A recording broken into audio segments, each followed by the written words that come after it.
high in the quiet mountains of Kenosha Pass, where the wind hums through lodgepole pines and the stars feel close enough to touch. Something ancient still moves between the trees. Most folks pass through Kenosha Pass for the views, golden aspens in the fall, snow-draped peaks in winter, but locals know better than to linger after dark. Pete Havorson learned that the hard way. He'd driven up from Denver after a long week, looking to clear his head.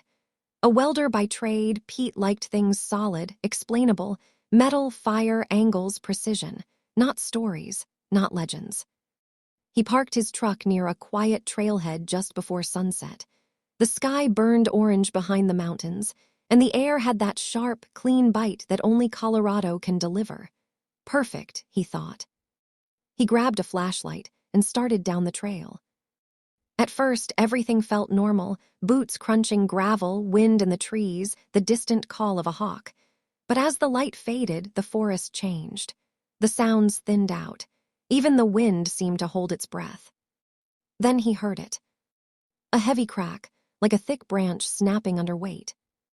Pete froze. Probably a deer, he muttered, though it didn't sound like one.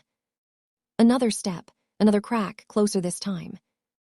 He turned his flashlight toward the sound. The beam cut through the trees, but showed nothing. Then came the smell. Wet earth, pine, and something else, something musky, like damp fur and old leaves. Pete's chest tightened. "All right, not funny," he said to no one. That's when he saw it. At the edge of the light, just beyond where the beam faded into darkness, a shape moved. Tall, broad, too broad. It stepped forward. The flashlight caught it for just a second. Hair thick, dark, matted, shoulders like a boulder, arms that hung too long, and eyes deep set, reflecting the light with a strange, almost knowing glint. Bigfoot. Pete stumbled back, heart hammering. No way. The creature didn't charge, didn't growl, it just stood there watching. Then it did something unexpected. It tilted its head, almost like it was studying him. Another branch snapped behind Pete. He spun around, nothing there. When he turned back, the creature had moved closer without a sound. Now it was only 20 feet away. Pete could see the breath rising from its nostrils in the cold air. For a moment, neither of them moved. Then slowly, the creature raised one massive hand, not an attack but almost as a warning. A low, deep sound rumbled from its chest, not quite a growl, not quite a word. And suddenly Pete understood. Leave. Every instinct in his body screamed the same thing.